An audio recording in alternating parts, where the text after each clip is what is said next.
Welcome to the second part of this week's parasha study in Genesis, where we discuss Jacob with Laban. This is After It's Heart Ministries. I'm Rabbi Q. This is Deborah, and we are going to go ahead and get started. So, what we usually do is we have a kind of core congregation that has kind of been with us since the beginning. They're on Slack. There's probably about maybe 52 people on there. I don't know. Some people have come and gone, so it's probably a smaller number. But they are basically part of the ministry, and therefore they are like congregation members, and they post on the Slack channel, on the Midrash channel, questions for today's discussion. The first discussion that we had was about the ladder and the angels and things like that. But now we are going to get into some of the questions that have been posted. So we may have the person who posted the questions correct us a little bit on what's being said. But do you want to try to do the first question, please? The first question is, why does every spiritual transformation in Jacob's life happen at the well or at water source? At water source, is that really talking about our emotional patterns?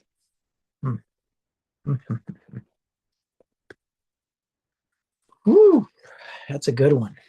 Okay, so Paul K., do you want to clarify anything before we get started in this? No, that was pretty much it. Everything I kept getting, everything that happened in Jacob's life was always at a well or a water source. And one of the things that just kept popping up as I was looking at all of that, the definition of water was, and this is my own emotional patterns just kept coming up in that. Like a well or a spring within you that would bring up the emotions? Is that kind of what you're looking at? Yeah. And, when you break down the word water, mem, it symbolizes, chaos, your subconscious, the womb, place where things dissolve so they can reform, kind of what we're going through now. So in doing that, I just kept, a nervous reset just kept coming up with me over this past week. And it was very, very strong. So that was kind of my question when water just kept sticking out. It just kept coming up in so many different ways throughout my week.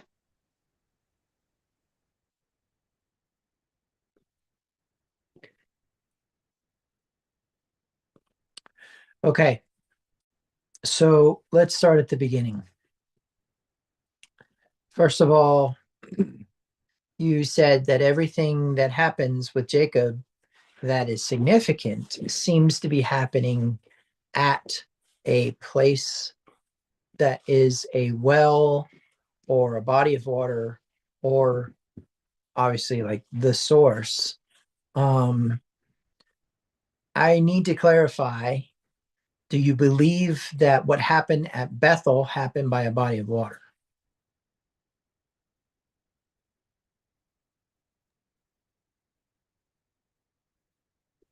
Do you believe that Jacob's ladder happened at a body of water? When he had the dream at the ladder at Bethel.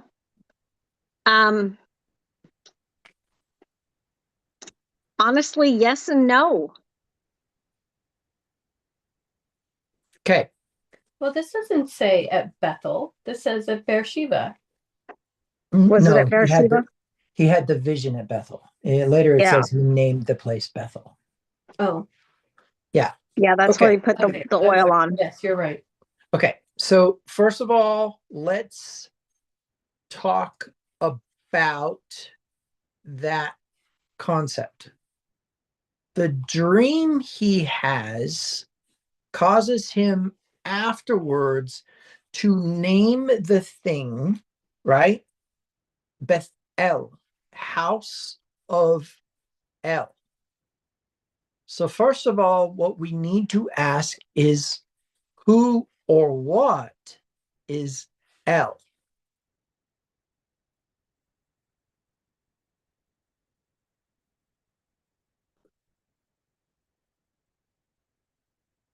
Well, El is significant for God. Okay. So a couple things that are important. First is that El was the ox's head and the shepherd's crook, which had a representation of two things. Number one, a yoke. Okay. In other words, El is a yoke of the ox, right? Number two is that ancient clan leaders would wear ox's horns on their heads to indicate that they were the strongest. And remember, in the ancient philosophy, if you were the strongest, then you were basically the covenant maker. And so Allah is Aleph Lamed Hey, means to make covenant or to take an oath. And Eloah is somebody who is making a covenant or a covenant maker. Elohim is plural for that. So house of El is basically the covenant maker, the house of the covenant maker, or maybe the house of the substance of the covenant. So whatever it is that he experienced there is related to whatever it is that actually happened during the dream. And if we go into the text, we can find out why it didn't happen by a body of water. Okay. So, and you're going to love this, Ball Kate, I think. And then we're going to, after we get that established, then we'll address the emotions thing. Okay. All right. So in principle, I'm going to go ahead and share this.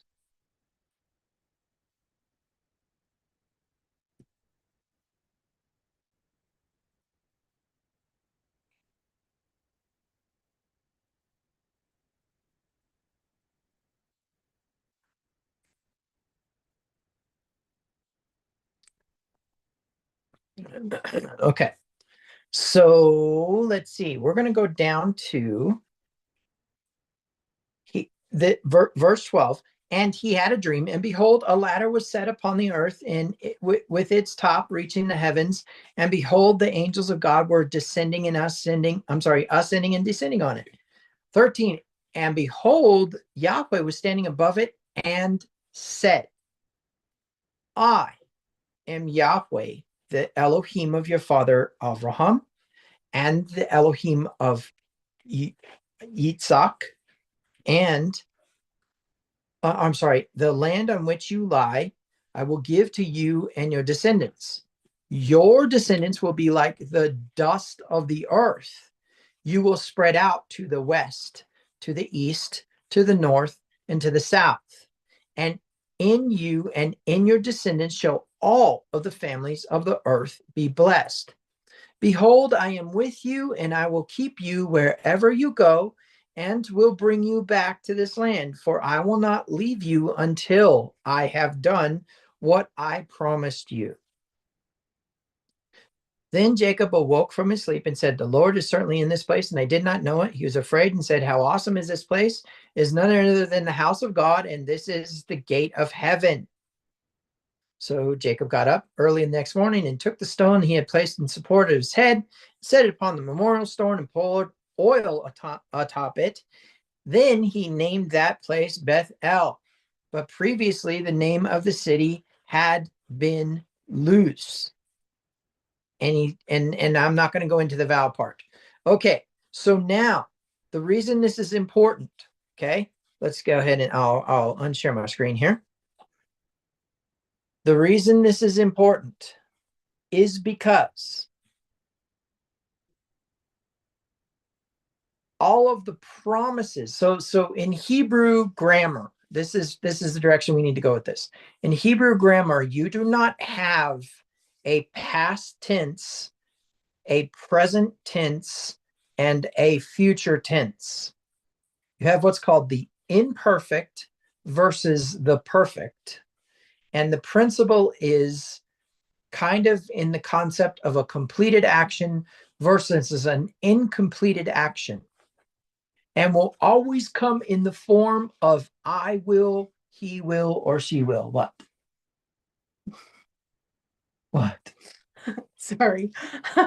He touched my leg when he said imperfect and touched his leg when he said perfect. I didn't mean to do that. I didn't mean to do that. Okay. So Misinformation and disinformation. Misinformation, information, right? So I'm Mr. Information. This is misinformation. Okay. So the concept here is that there is a incompleted action as being the I will, he will, you will. So if I say to somebody who is a subordinate, you will complete this action, or you will do this action, that is not a promise. That is not an acceptance of a promise. That is a command. And in Hebrew thought, you are either the commander or you're not. Okay? Now, if I say to an authority, you will do this thing, then that is a command to an authority, and I need to qualify it with an instruction or with a qualifier that says, I acknowledge your authority, but do this now. That's very different from American thinking, because subordination or insubordination are black and white in American thinking. But in Hebrew thinking, it is more of a team than it is an actual higher and lower. Okay? So the reason why you can command an authority figure is because in Hebrew, there's a humility that the authority figure may not know what you need or may not have the same idea as you. And the authority figure is humble enough and willing to allow you to dictate. It's a very different concept in American thinking, especially in the military, obviously. But the premise is that that is second person, okay? So third person would be he will or she will or it will do this thing. So third person, imperfect or incompleted, is acknowledging that that out there is going to do something. Now, if I say I will, I am creating a promise. I am creating covenant. And what you need to understand is that when I say I will do something, then I am actually going to accomplish it later. Then we have perfect actions. I have, you have, she, he, it, they have. We have. I am. You all have. Right. So no, I am is different. So because I am is actually ehya, it's I will be. So I am is not present tense. It's actually what he would be in the future. And people aren't ready for that type of discussion yet. But the premise is that the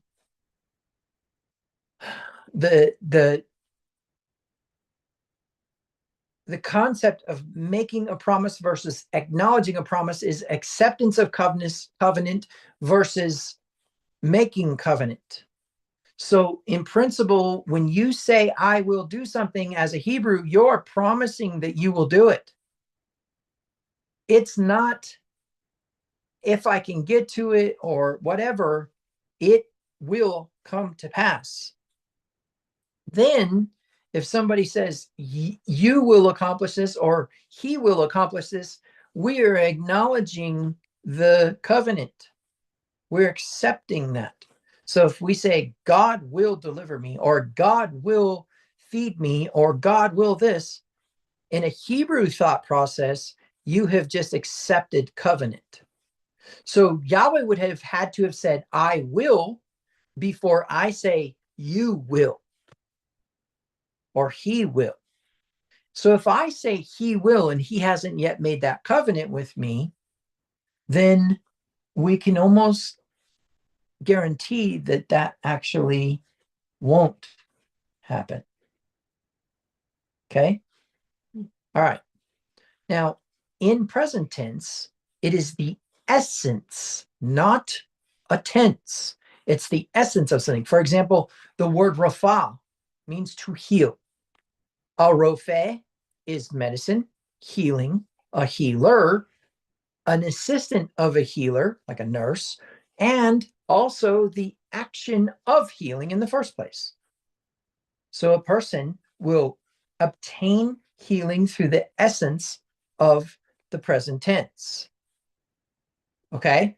And so the way I want you to think about it is the essence of it is not necessarily any particular concrete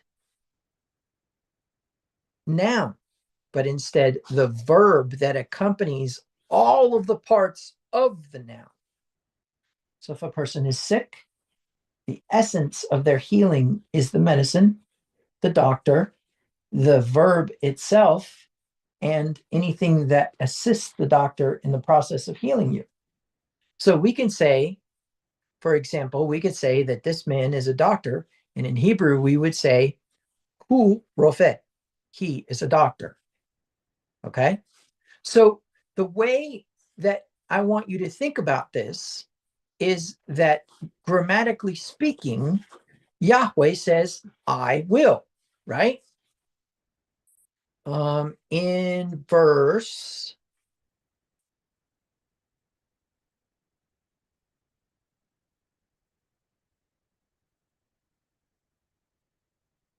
14, your descendants, right? Let's see. I'm sorry. In 12, the land on which you lie, I will give to you and your descendants. And then he goes on to say in verse 15, I will not leave you until I have done what I promised. And then we'll get to the other part of this. So it also says that in the translation, I will guard you and I will bring you back into the land. Oh yeah. I missed that part. Yeah. I will keep you wherever you go, and I will bring you back to this land. Okay, so Paul, okay, there's a reason why I'm going this direction. So Jacob got up early in the morning, took the stone he had placed as a support for his head, and set it up as a memorial stone and poured oil on its top. That's covenant. Okay. He is establishing covenant, and watch what happens next. In verse 20, Jacob also made a vow saying, if God will be with me and will keep me on this journey that I take and give me food to eat and garments to wear, and I return to my father's house in safety, then Yahweh will be my Elohim. And this stone, which I have set up as a memorial stone, will be God's house. And everything that you give me, I will assuredly give you a tenth. Okay. And so I need a charger for this. Do we have one? Okay. We're about to lose this tablet, which is fine. I can actually read out of her book. Okay. So there are a couple things that we need to understand here. Paula K asked, why do all these significant things happen at these wells or water sources? And yet this covenant doesn't. Why? Why do you think that's true? I think probably because to Jacob, he made it conditional. Like he said, if you will do this, if you will do this, and if you will do this, then I will do this and you will be my God. Right?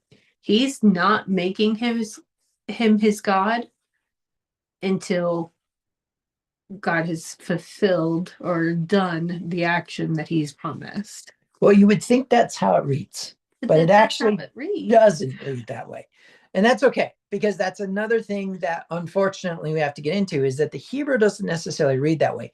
However, I want you to see that Jacob repeats back to Yahweh what Yahweh promised.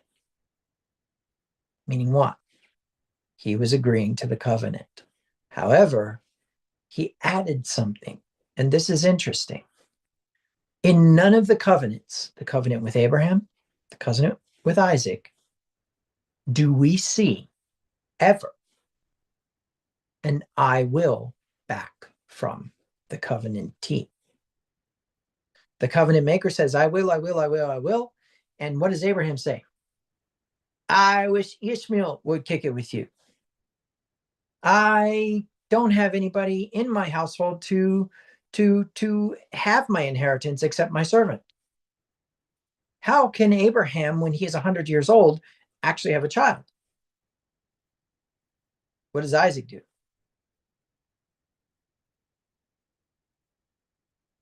Isaac operates in fear with Abimelech, which creates a huge distrust process between Abimelech and Isaac's descendants, right? Or not Isaac's descendants, Isaac's servants, right? But Jacob acknowledges the covenant and then states he will do something in return. And no wonder his sons end up being the huge group. Do you ever think about that? He tells Abraham, I will do this with your descendants. Abraham argues with him. He does that with Isaac. I will do this with your descendants. What's the first thing he says?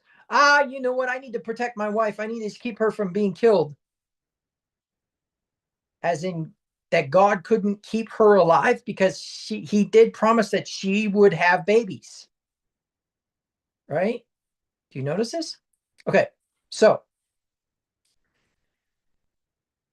now, what is the difference between what happens at the wells and the bodies of water compared to what happens at Bethel?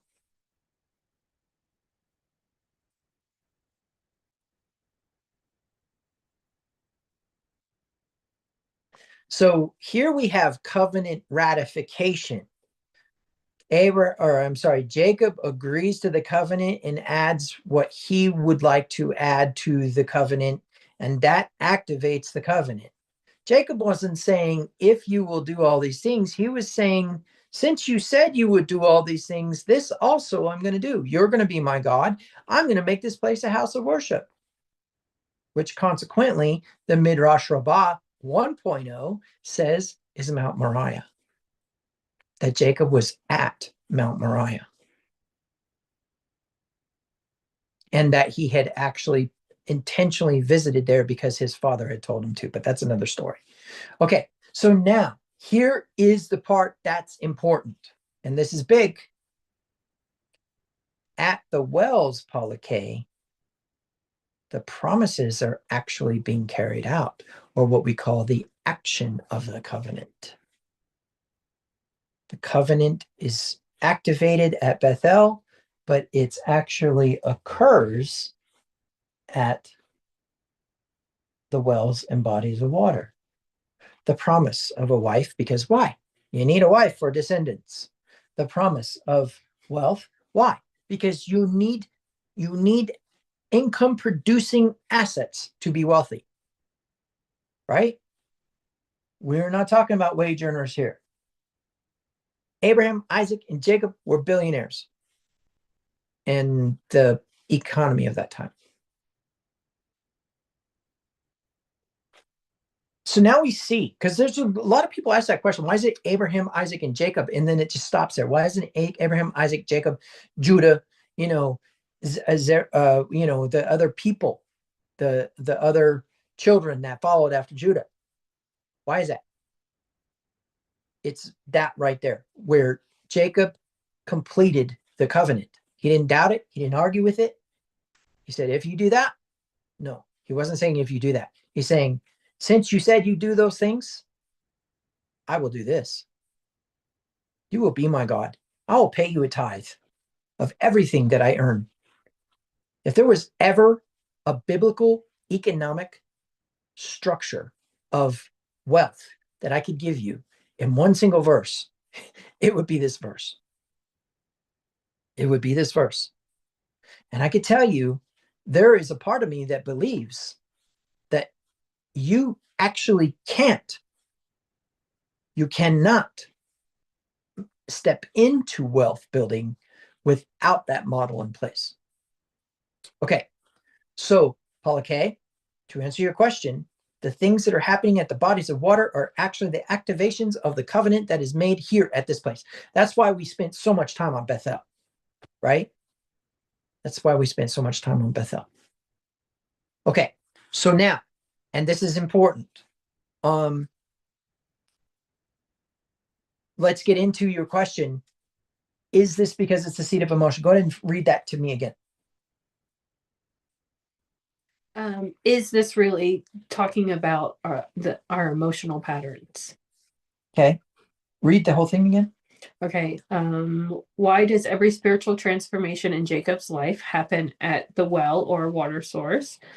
Is this really talking about our emotional patterns? You know, it's interesting. During lunch, I log off of the live stream because we were sitting on the couch for the live stream, and I wanted to go sit at the table. But I stayed on the Zoom call, and we discussed the emotional, physical, spiritual, cognitive connection to health. So let's talk a minute about this. First of all, you said every spiritual thing that happened to Jacob. Define spiritual and give me examples of spiritual things that happened to Jacob.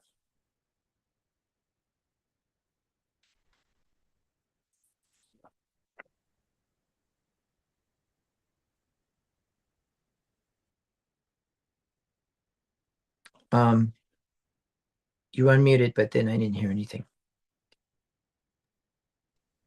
There, can you hear me now? Yeah, sorry. Okay. So when he met his wife, and you just made it very clear, all of the promises were at the well. And when I looked up the word water, and I guess this is where I got most of this from, when I looked up the word water, the core meaning of water in ancient Hebrew pictographic was the words I got from my notes was chaos, the unknown, subconscious, the womb, immersion. It also talked about amniotic waters, emotional depth, and transformation. Of course, to me, that's all emotional things that goes on within us in our journey, in our growing. And I kind of looked at it as, this is kind of where your soul is dissolved and reborn at these, in this time that I'm going through right now. That's kind of what's happening to me. Is my soul is being dissolved and reborn. And so when I got to this part, this is how it just kind of came to me, and those were the notes I had. Sounds alchemistic. Probably a little. So okay, I need to go I want to continue to use this tablet. So I'm going to go get a charger for it. I'll be right back.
All righty. So, um, so we need to we need to talk a minute about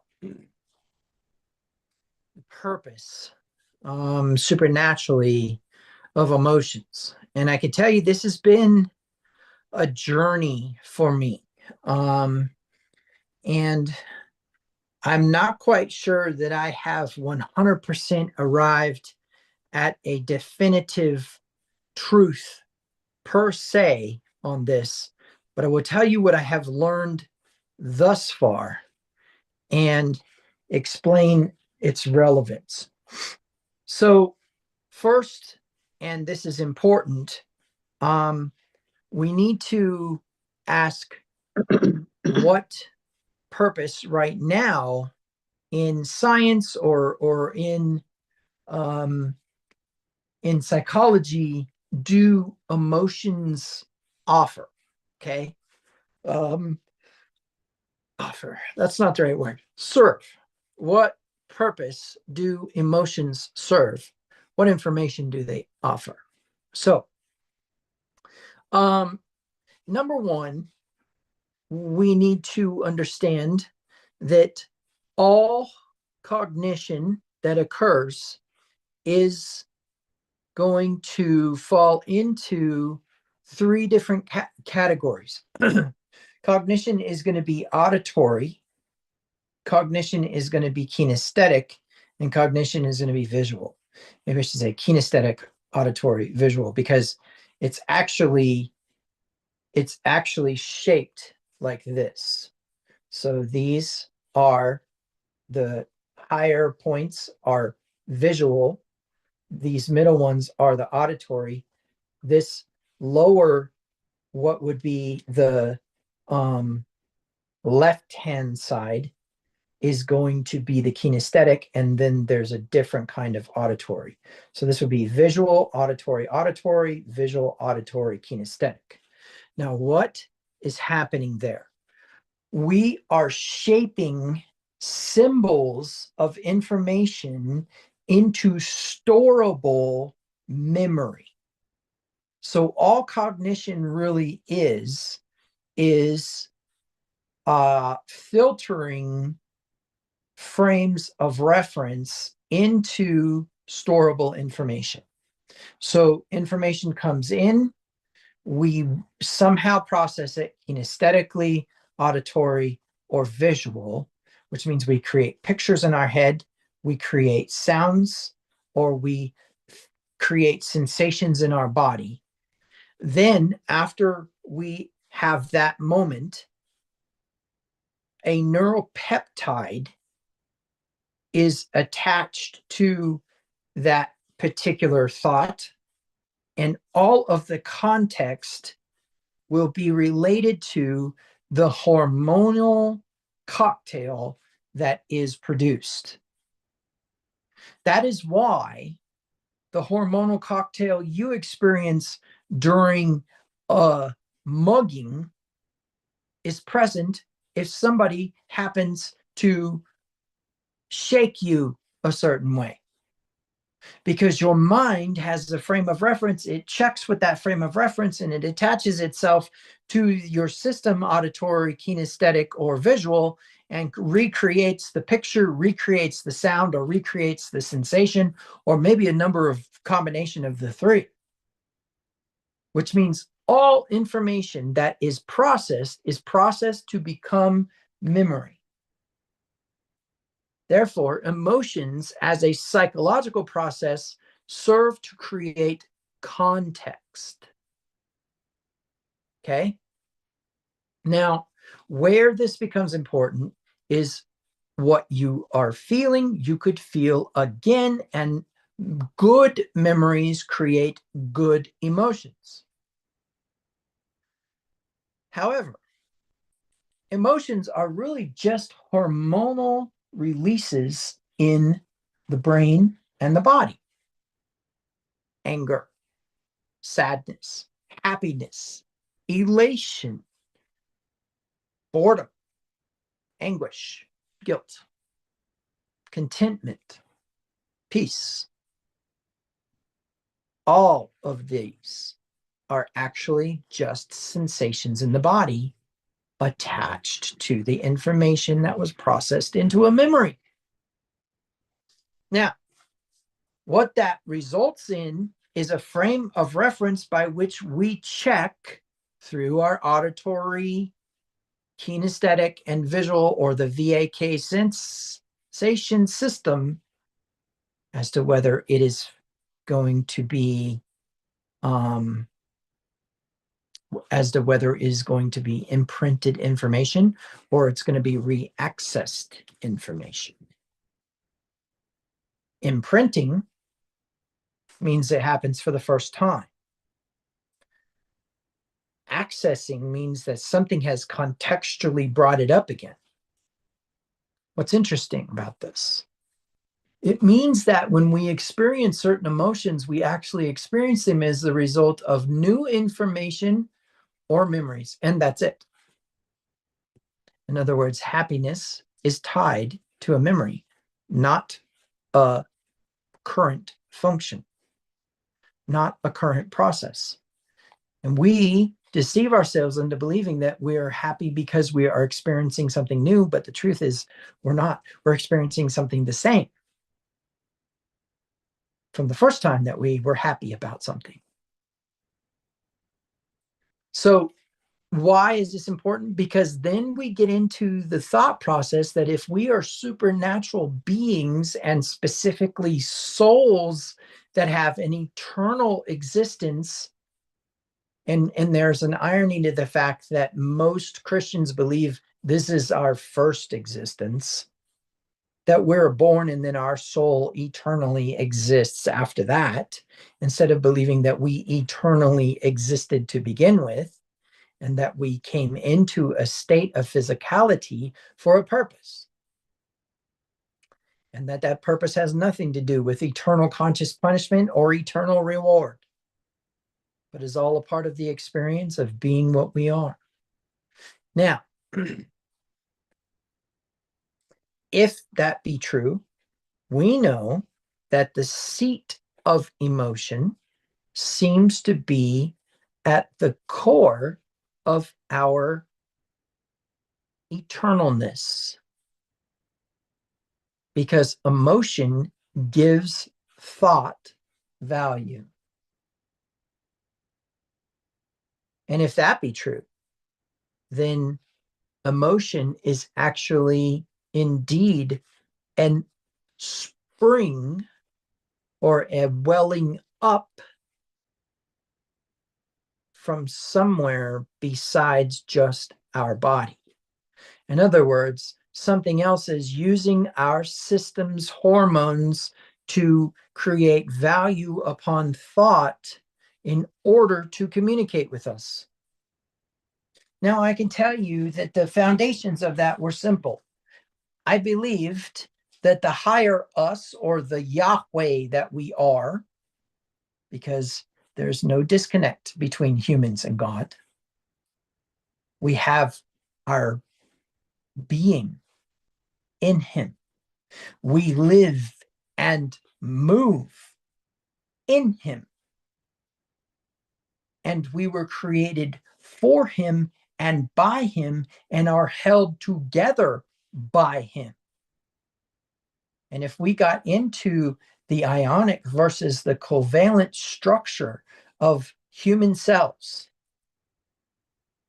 you would find that it is bioelectric, not anomalously spiritual. And yet, according to the Bible, in him we live and move and have our being. And so we accept the metaphysical. We say, yes, we are spiritual, and yes, we are physical, and the two are not separable. And therefore, emotions are a communication from a higher you. Emotions are God reacting to this world, to this life, to this experience, to this environment. Thoughts? Anybody out there got any thoughts? Uh-oh, this died. Evidently that didn't work to plug it in. Maybe I didn't plug it in all the way.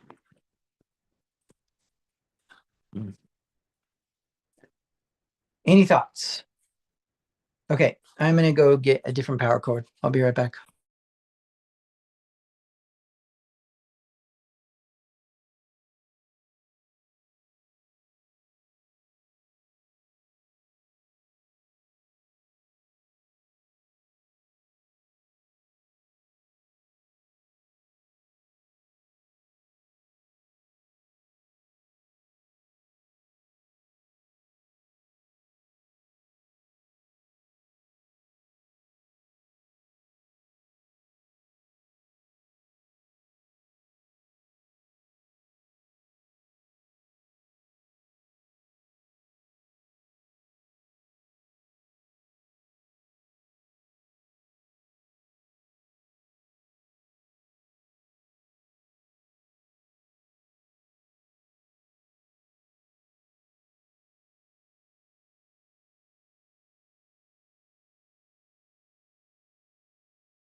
I guess it'll take a minute for that to charge. But, okay, so what am I saying? I am saying that emotions are messengers, okay? Now, let's talk about what that means. That means that when you are angry, I'm going to share something with you. There's actually no such thing as anger, okay? What you are experiencing when you are angry is actually kind of a panicked version of fear. It is fight or flight. And you don't realize that. You don't know that that's what anger is, but anger is fear. So what is fear? Fear is designed to enhance the body to respond to danger, right? And so anger has something to do with a belief in some sort of danger. So anger warns us of danger. However, it really actually can warn us of what we're really doing, and that is that we are imagining danger and reacting to it. Or it's revealing a lack. A lack. Yep. Which would be what? A frame of reference of a loss that we've experienced in the past that now is being extracted and recreated as if it is something new, right? Our mind lies to us and says, this is a new experience. No, it's not. You're going through the same thing you went through 20 years ago. The problem is what you don't realize is that you're not getting these emotions are not coming to you because it is something new, but because it is something that needs to be taken care of. Okay? Okay. So let's take, for example, anxiety. Anxiety is a fear that you would have some sort of loss or reduction in what you have. Where are you getting that information? From your past. And if you're getting it from your past, then you are actually experiencing something that you didn't take care of yet or heal from yet, and that is trust in God, which comes in the form of a frame of reference of gratitude, right? We just went through Thanksgiving, and we go through this idea of gratitude or the spirit of gratitude as a corporate collective conscience during Thanksgiving season. But the premise is that Thanksgiving itself, or I'm sorry, gratitude itself is actually an acknowledgement that you have received something that you don't deserve, which takes us to the real thing behind anxiety. A fear that you don't deserve something and therefore you won't receive it. Anxiety is a warning that you are not in gratitude. That's why Paul says, be anxious for nothing, but in all things give thanks. Okay, so what about, say, jealousy? Jealousy is an action of basically it's a reverse flow of gratitude, or a reverse flow of contentment. So what is jealousy actually? What's actually going on with jealousy? Jealousy is warning you that you're not walking in your purpose. If you experience jealousy, you have not yet stepped into who you are and what you're supposed to receive. You don't realize that if you're jealous of something, it's because you want it. You wanted it because God wants it for you. But here's the part that's crazy. You're not willing to wait for the process. And here's the crazy part.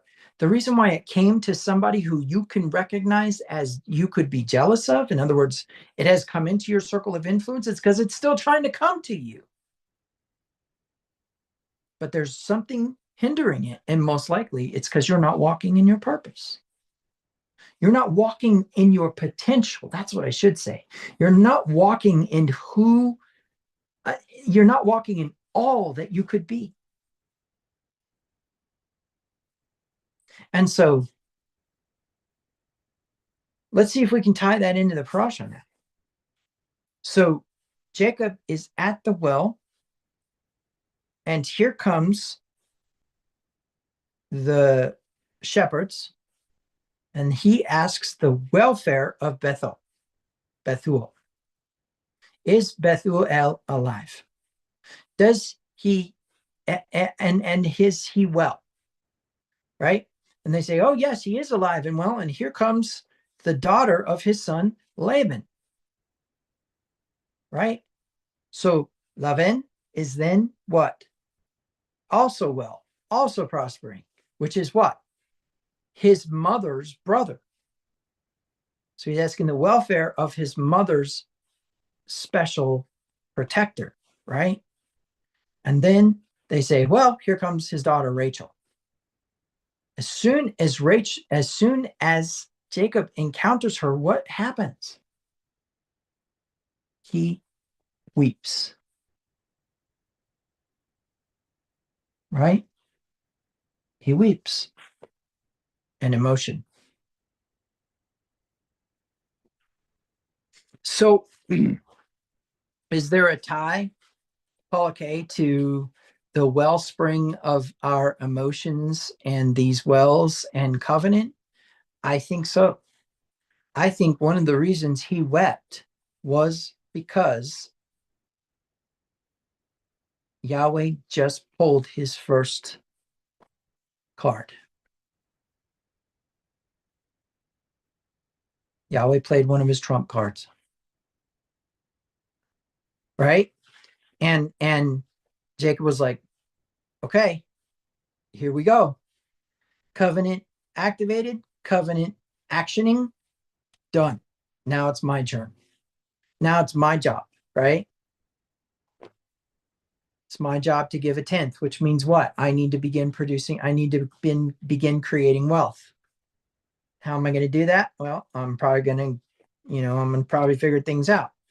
But then next thing that happens is he has this emotional reaction to Rachel and offers a pretty high dowry for her, right?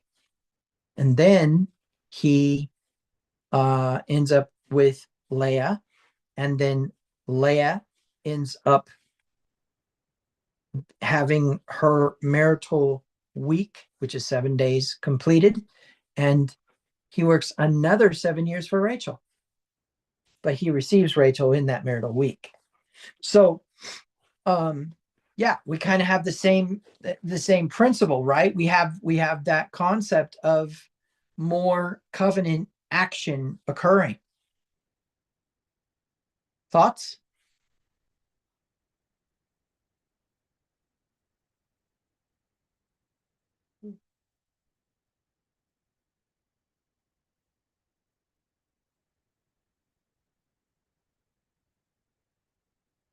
So what is the relevance of a welling up of emotion being something compared to these events, which Paul K inappropriately called spiritual events that occurred in Jacob's life?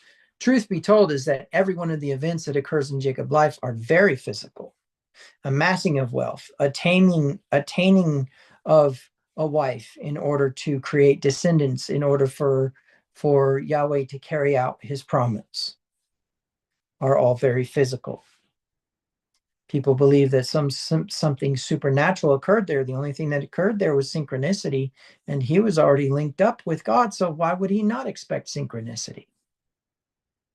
I don't think it was a shock to Jacob per se when these things started happening. I think it was an emotional excitement.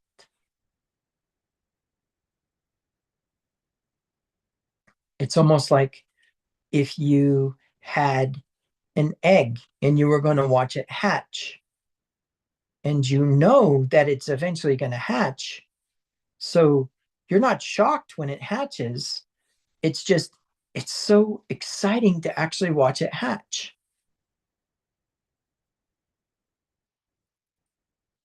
I believe that Jacob already was in synchronicity. Is it a coincidence that he arrives at the first well?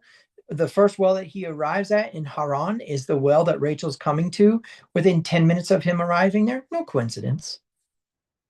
Proof that he's on the right track. Proof that he is definitely in covenant with God. Fair? Okay. Next question. Does that answer your question, Paul K? It does in many ways. Good. This And one's- that's not a mandate, that's a mandrake on Okay. that next question. Yeah, I figured that was the PK says that I got stuck on the mandrake too. I had to deep dive that one. And when you break it down into ancient Pictograph. pitchcraft, it's a doorway to transition, basically a doorway into attachment that pulls life's essence into manifestation through the womb. Mystery is kind of what I got. I also saw it as she was asking for the mandrakes because she was trying to take control instead of letting things happen as they should. Okay. Now we get into something very, very interesting. Because in order to really work this out, we have to look at David. So David is anointed king of Israel while Saul is king of Israel. However, much Saul's kingdom was rejected. It was not removed yet. And so something interesting happens. So David ends up in the palace, synchronicity, right? Why? Because he is one of many musicians who happen to be chosen to be brought into Saul, who now has a evil spirit, right? Saul has an evil spirit that is plaguing him, that is what? Making it where he needs to have that music played. And so David ends up in the palace, ends up falling in love with Michal, ends up marrying Michal, thereby becoming one of the princes of Israel through the line of Saul. Again, coincidence? No. Now watch this. Now Jonathan dies and Ishbaal dies. Meaning what? Who's left? David as king of Israel through the lineage of Saul as a legitimate heir to the throne, to the extent that David never had to betray, fight against, or do anything to Saul to gain the throne. No coup, nothing. Okay? All synchronistic events. But while he's in exile from Saul, while Saul is still alive and Saul is pursuing him, he seeks refuge with an anti-Saul political figure, Abigail's husband. Abigail comes along and tries to smooth things over with David. As soon as it's reported that she did that, her husband dies. David immediately marries Abigail. Okay? Now, what happens next? Now David ends up marrying another woman. We could go into the whys behind that, but we'll leave it alone. And next thing you know, he's in a position now to what? To go out and make war and expand his kingdom and activate the promises of Jacob by expanding the kingdom of Israel. Activate the promises of Isaac. Activate the promises of Abraham, who's given geographical boundaries that Israel had not yet had. So if David would have been activating the covenant of Yahweh for the sake of Jacob, he would not have been in his palace, on his balcony, looking down on the roofs of the people and seeing Bathsheba, bringing her to the palace, committing adultery, and then having her husband killed. Yahweh had already demonstrated that if he wanted David to have a woman, he would just kill her husband. Which means that we can say that if Bathsheba was supposed to be with David, then she would have been with David. Well, guess what? She was with David, which means that it was supposed to be. David never lost the girl, so to speak. Meaning what? If Uriah had been left alone, he probably would have died in battle, and eventually Bathsheba would have ended up at the funeral or some other thing in which David would have taken notice of her. Which brings us to what? Trying to control that mechanism. Polike is absolutely right. And there are some things that are very, very important here. The first one is is that when we're dealing with the mandrakes, and I want to go ahead and read that story really quick. Okay. So let me go ahead and I need to get logged back in here because the tablet died. But let me go ahead and do that real quick.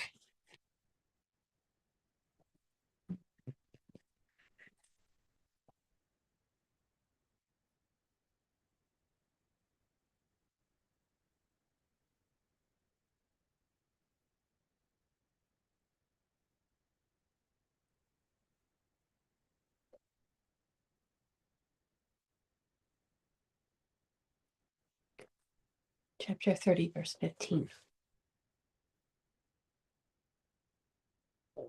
Okay. We will go ahead and pull this up on the share screen so that you guys out there in broadcast land can see it.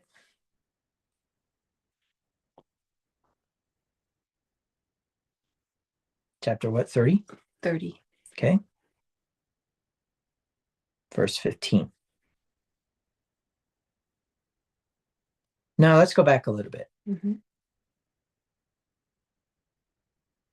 Now, in the days of wheat harvest, Reuben went and found mandrake fruits in the field and brought them to his mother Leah.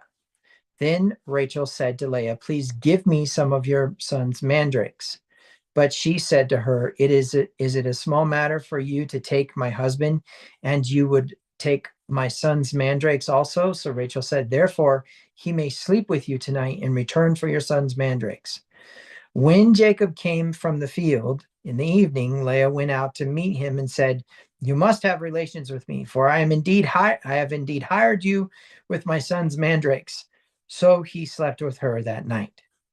God listened to Leah, and she conceived and bore Jacob a fifth son. Okay, so a couple things that we need to talk about here. Okay, the first one is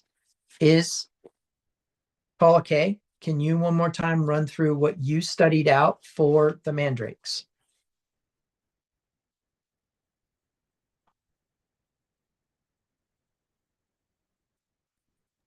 Dalet is doorway, transition and movement in or out.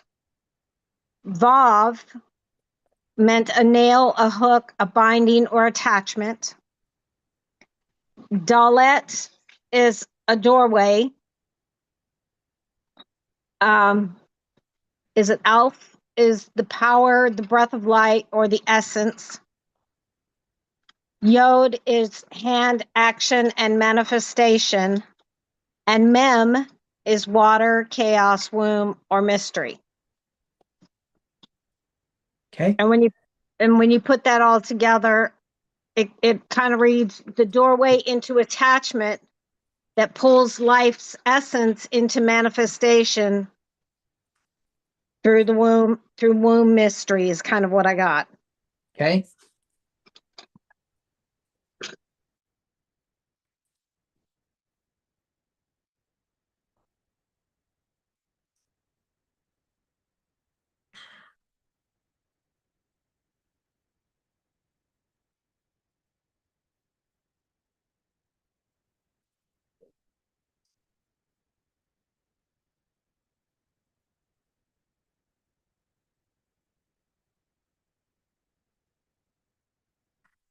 Okay. So first of all, why did Rachel want that?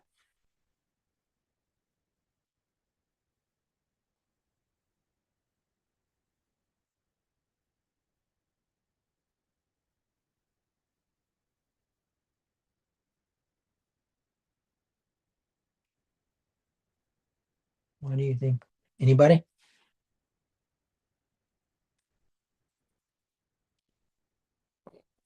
Why did Rachel want the mandrakes?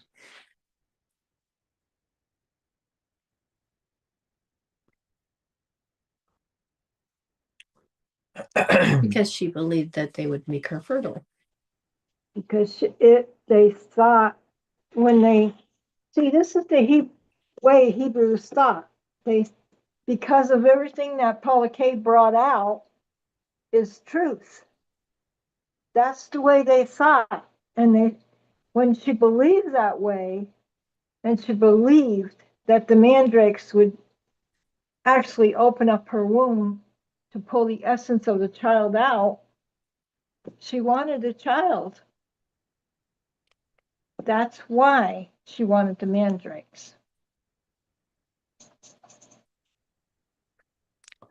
Dudai is the Hebrew from the word dud, which is actually from the word dod, which means beloved, which consequently is a derivative of David. Now, Dudai literally means love apple or passion apple or my passion. Now, the closest they've found in the Middle East is the mandrake, okay, and in terms of an aphrodisiac. But let's talk a minute about aphrodisiacs, because let's explain the context here. An aphrodisiac does not guarantee fertility. And an aphrodisiac does not offer a solution to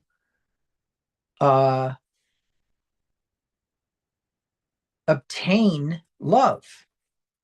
What does an aphrodisiac do? Well, number one, it usually intensifies the hormone oxytocin, the bonding hormone. Second is it usually intensifies the I want to say, I think it's norepinephrine, but I'm not for sure on that. It might be epinephrine.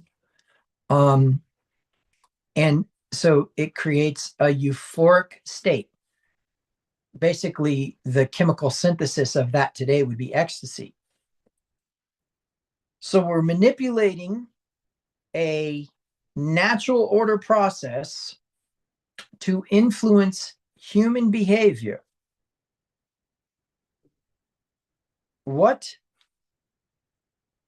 set of pictographs represent that sentence? We're manipulating a natural order process to manipulate human behavior.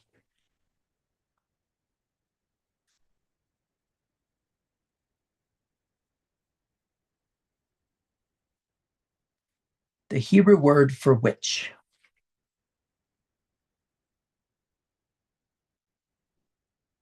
Manipulating cycles in order to influence human behavior.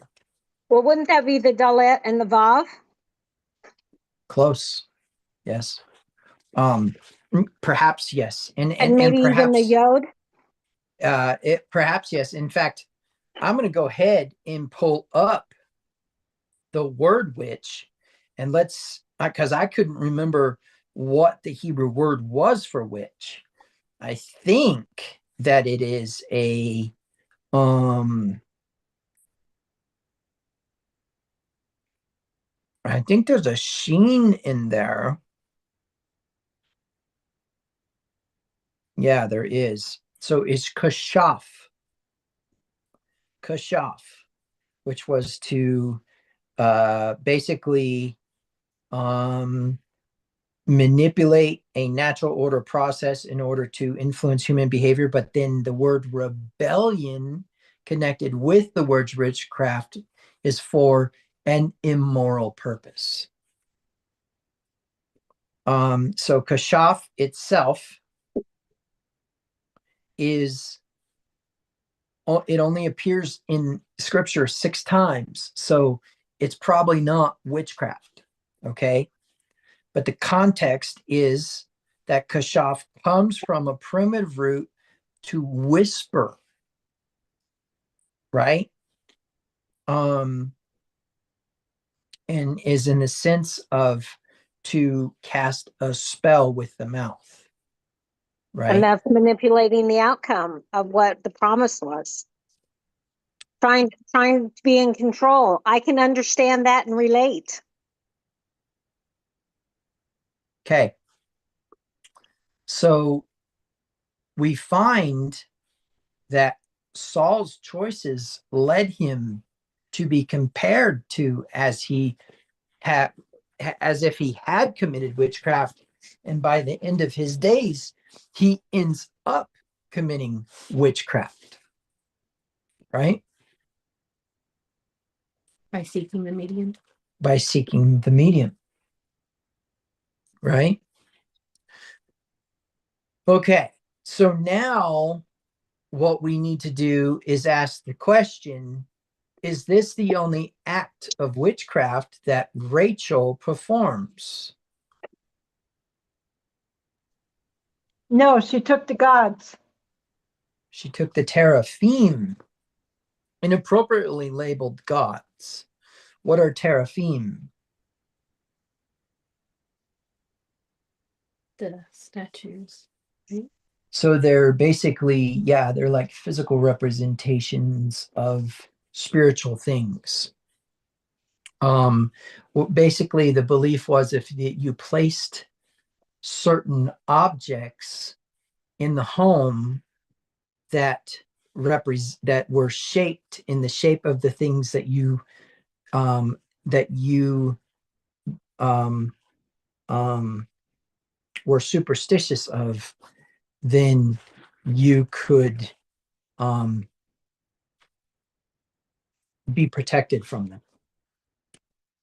So Rachel takes them, right? And then we see Rachel does what? She hides them in her tent. And then when her father comes searching for them, she says she's, in the law of Nidah and cannot get up. And of course, in ancient Middle Eastern nomadic Hebraic thought, if you Wait a were the minute, wait a father, minute. I want to say something. can you please wait until I complete a thought before you interrupt, Mom? Yeah, but it's connected to what you're saying. Okay, so go ahead. Okay, what if her sitting on those idols, lying to her father, stopped her from having children?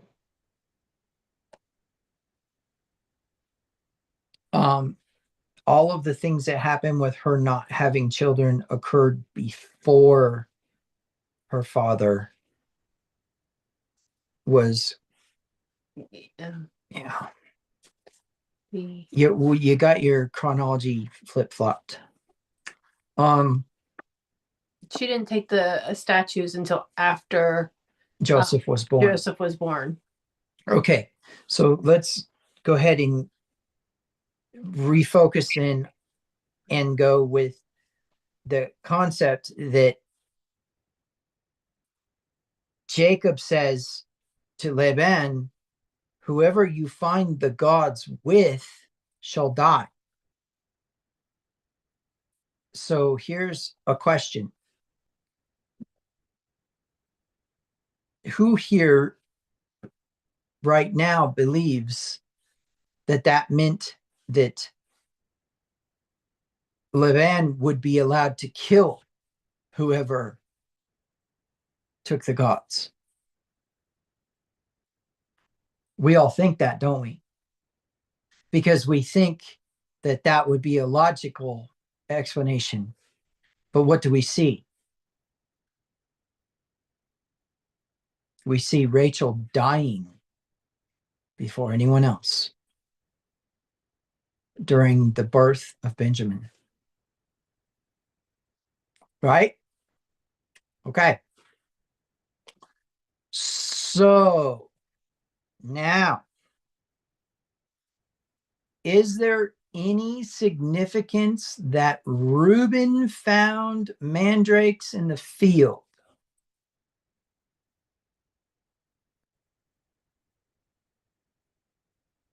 If we can conclude that mandrakes are an act of witchcraft, or an aphrodisiac as an act of witchcraft in this story, and we find Reuben in the field, what have we learned about the field? That it's the world. And what else? The place in which we are to sow, right? Okay, so now watch this. His mother is confronted by Rachel, who wants the mandrakes and very specifically wants them to control an outcome. We've concluded that. We've concluded that the mandrakes themselves seem to be a system of manifestation. We have skeptically approached the concept that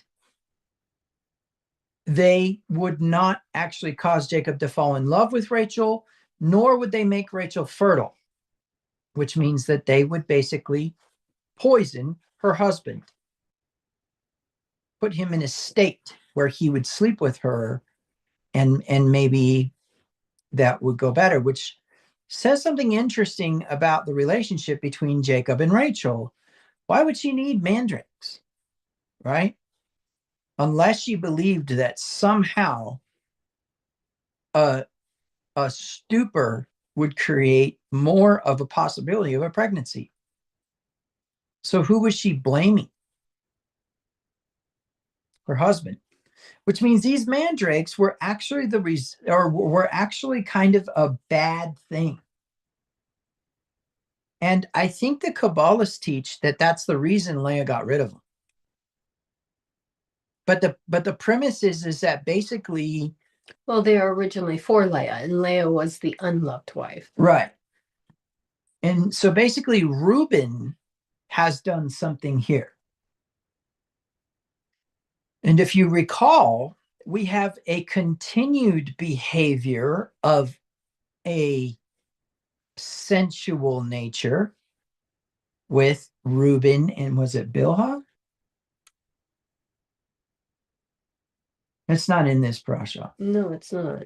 But Reuben ends up on his father's bed with his father's wife, just not his mother, his stepmother. Okay, but here's the part that's important. Where does Reuben find the mandrakes? In the field, where Esau was doing what? Black magic. So those of you who were not with us last week, who are on YouTube, need to know that there is a huge history within Jewish folklore that Esau, or Edom, is a practitioner of black magic, and that he learned it and that he stole it from Nimrod, who was the antithesis of the school of Shem. So Nimrod and Shem are all the way up into Jacob and Esau's history, which we will talk about in the third portion of this Midrashic discussion. Now, we're coming up on our next break, but before we leave, we can safely say, But PK has one more question. okay, well, we can address it in the third Okay. installment, but I want to say that if you look at the circumstances with David, Bathsheba was supposed to be queen, and David was supposed to have Solomon, or those things would not have been allowed to occur. The first child died, proving that God could kill the kid. Abigail's husband died, proving that David could have waited for Bathsheba, etc. What's the point? The point is that if you properly follow the process, you'll find where David messed up and created epigenetic information that led to Solomon's sins. Just like what happened with the fact that Abraham never physically blessed Isaac. And the reason for that is because if Abraham would have blessed Isaac, Esau would have received the blessing. But because Abraham never blessed Isaac, God stepped in and had to make covenant with Isaac. And thereby, Isaac had to basically be in covenant with Yahweh outside of the blessing of Abraham. And so that basically prevented the blessing that Abraham had from being upon Esau. Let me explain. When Isaac blesses Jacob, he says, may God do these things to you. Right? When he blesses Esau, he does it of his own authority, which was only his covenant, not Abraham's. However, God turns around and tells Jacob, I'll make a covenant with you and I'll give you what I was going to give Abraham.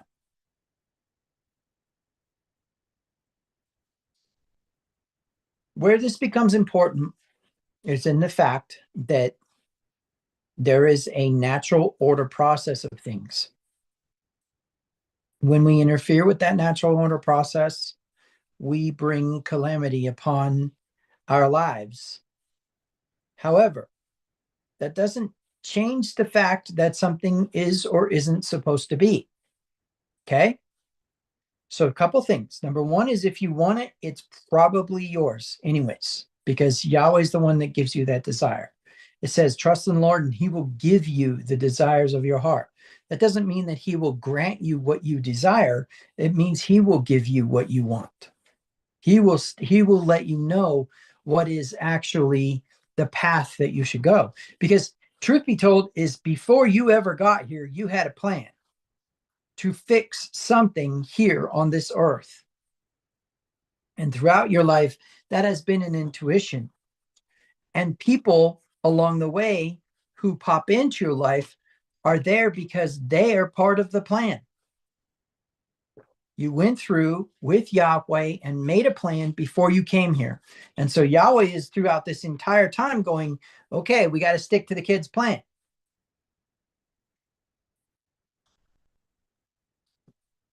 It was pretty good planning on your part. All right. So kind of like this plan. Okay. So what's my point? My point is there's a right and wrong way to deal with things, and that can result in a heaven or earth reaction. So what do you think is the significance that Reuben's fooling around in the field? That seems to be the place where Esau seems to be fooling around, and where Yeshua says the field is the world, and John says all that is in the world is the lust of the flesh, the lust of the eyes, and the pride of life. Well, gee, what do mandrakes get you? Lust of the flesh. What did Reuben do? Went up to his father's couch. Do you think that those are not connected? You see, we can already see the wickedness in Reuben by him being in the field, just like Esau was. And we can already see the specialness of Judah, right? Becoming the firstborn. Okay, so we're going to go ahead and end here. We will answer the Paula K's next question in the third session, and then we're going to get into the Rabbi's nuggets. So for those of you who are not going to make it to the third session, which will start in about half an hour, Shabbat Shalom. for those of you who are going to be there, I hope that you have some input, and I will see you soon. Shabbat shalom. Shabbat shalom.